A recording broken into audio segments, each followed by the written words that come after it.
Welcome to Down at the Barns, following the story of people and their love of classic cars, everything from restoration to electric conversion. Please subscribe to our channel in the link below. Welcome to Down at the Barns. Today we're back here to see Leslie Lee and his Stag, and we're going to talk about the dash, which is rather interesting. So Les, you've not been around for a bit, you've been away. Are you happy with how things have gone? Yeah, I mean the bodywork's absolutely fantastic. So big thanks to Jason up there at Classic and Sports Cars. Really happy with that. Nick's getting on with the batteries, and in the background I'm now working on the wiring loom and the dash and the other parts that need to go in. Yeah, so we're here today to look at the dash and see what's going on. You've got some rather interesting things. Tell us about what you're going to be doing with the dashboard here. Okay, so two parts to it really. The first part is the actual, if you like, the frame that holds it, and this is a really important part because this is one of the first bits that's going to go back in the vehicle. It gives us all the control points for where the wiring needs to go to. So I need to get this done as soon as possible. Jason's helping me out with his trimmer, and so this goes off actually today. So straight after this I'm running up to drop this off to get his trimmer to cover all this in hide leather. Why have you gone for leather? What's your thought behind Well, that? I spoke to Jason. First of all, it's not Pimp My Ride, so I don't want it a multicolour. So it's definitely a black that's on there. This is actually PVC plastic, and over the 40 odd years this has been going on, it's got nicks and marks out of it. So all of the seating is going to be leather, all the door pans are going to be leather. So it's sort of in keeping with that. So that's one of the first things to do. And then the second thing to do is all of this is being covered in a sort of slightly darker veneer, and we can go through that and what I'm doing. And then there's the instrument calibration that also needs to happen now. Because some of that's got to change, hasn't it? Because obviously some of the dials don't tally with what's happening now with the batteries. So we can have a look at that, yeah? Yeah, so what I've done is I've laid out on a couple of diagrams how the instruments change, their new functionality.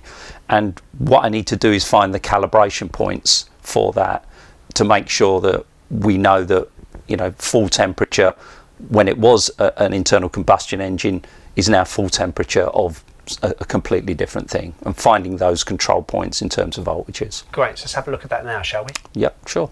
Okay, Les, so what's this you've got set up here? What's this doing? Okay, this is a accurate voltage generator, so I can dial in voltages that I want on here, and I can then use them to calibrate the instruments. This is fairly accurate. And what are we changing? Tell us what's happening here on the dash then. We've got a clock here. It's going to remain a clock. This fuel gauge here, clearly that was petrol at one point. So this here will be the state of charge of the EV battery, the big main 400 volt battery. The revs per minute gauge will look at the speed of the motor, and I need to recalibrate that. The speed of course this is miles per hour, that will just remain as it was. This one down here was the temperature of the engine. Of course I don't have engine temperature anymore, but what I do have is the temperature of the coolant in the motor and inverter. That's a cooled device, but the temperature is completely different to what was in the engine, so that needs to be recalibrated. This one here looked at the state of the starter battery originally.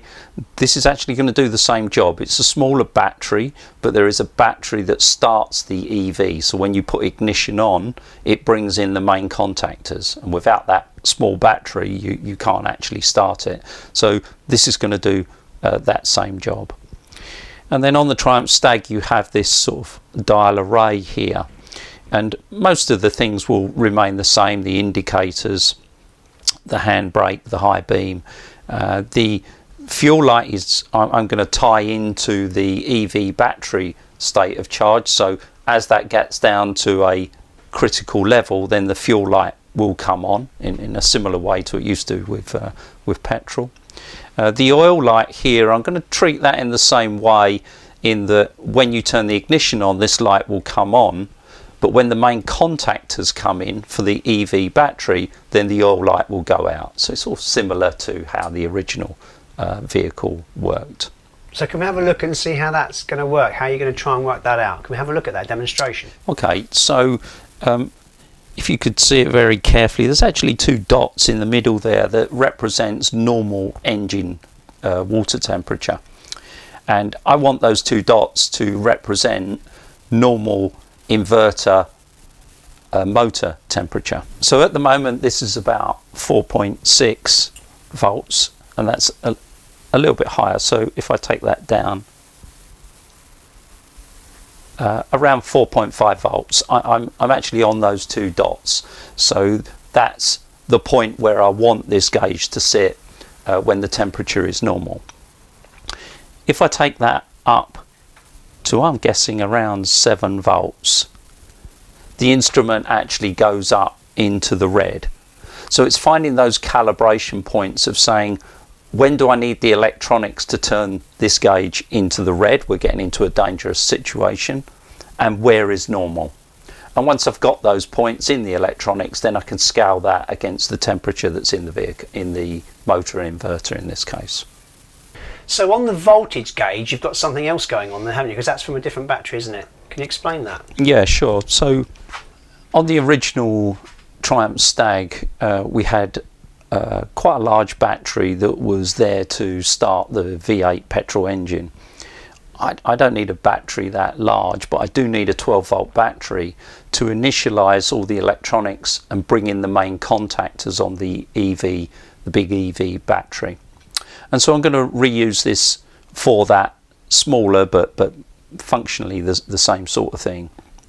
And if I've connected up to this on the back, if I came up to the sort of 6 volts type level, where I was on the temperature gauge, you'll see very little happens. On this particular gauge, I need to come up to the sort of 12, 13 volts. And the battery gets charged in the same way it would have done on the normal vehicle, but of course I don't have an alternator spinning on the engine. So what happens is this will bring in the EV contactors, the big battery contactors, and then the big battery will charge that smaller battery at 12 volts. And you can see I'll actually be able to see that happening because it will sit down here on 12, and then once the big contactors come in, then it's likely to come up to sort of 13, 14 volts. Right, we've come to the console here at the middle, and you've got this interesting button here. Well, not a button, it's a light, isn't it, appearing here, but you don't know what it is. Yeah, so there's wiring and instrumentation, I suppose, down at this level. So this section at the bottom here is where the heater air conditioning system is going to go.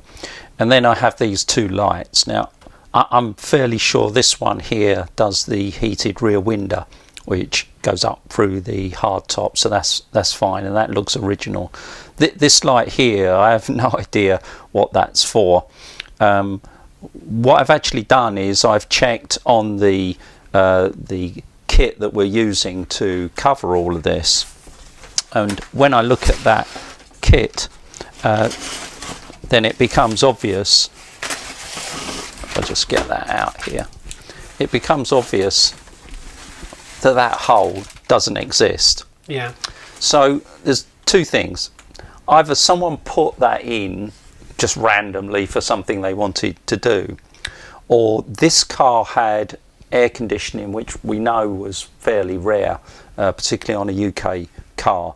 And I don't know whether it was originally something to do with the air conditioning and it was sort of maybe a dealer or a bit of a factory fit, but when you turn it round and look at the other side, then clearly this was designed in with the vehicle. This seems to be an ad hoc. But when I look at that metal there, it is a fairly neat hole, so it could have been done in the factory and it was just something added. But if anybody out there knows what this light was originally for, then please let us know. Please let us know in the comments below. That'd be brilliant if you could do that. And you've gone for this type of fascia. Why have you gone for this? Yeah, this is what is in AVS, the other Stag. I don't know whether they use this, but this kit here is around £100 right. To do. And it all needs to be taken off, and I'm told by our friends at Rob Sport that it's pretty good once it's on. The alternative is to buy all of this, but you're looking at about £800 right, okay. To do that. So yeah, so this is worth a try. Yeah. I mean, if it really comes down to it, then I'll do it. But you know, certainly it's worth getting this all up, cleaning this all off with chemical, and then getting this kit on. And I think if that's done carefully, I think it's going to look fine. Yeah, great. Okay, so Les, we have all this loom. What's happening with that?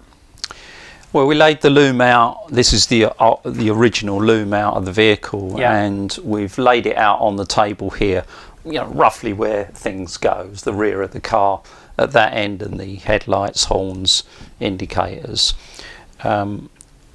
Over on this side here is the original relay box that used to operate things, and the fuses that were used to protect the loom.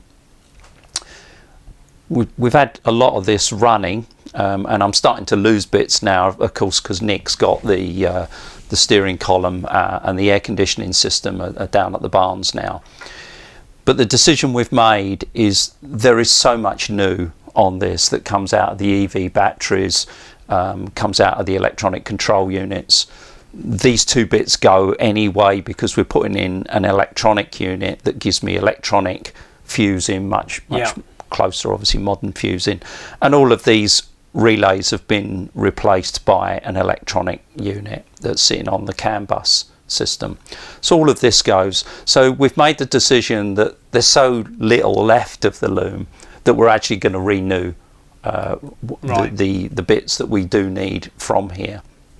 And there's some good examples where things change relatively dramatically. So for example, there is a switch, of course, on the brake pedal, so if I put my foot on the brake, the brake lights come on. But the thing in an EV that you have to remember is if I put it in a mode where there's really heavy regen braking, it's called one pedal driving, as I come off that accelerator, the car slows really quite dramatically. The electronics sense that, and the electronics will put on the brake light without me touching that, because right. it can be dangerous. And modern EVs work that way, and the Stag will do the same.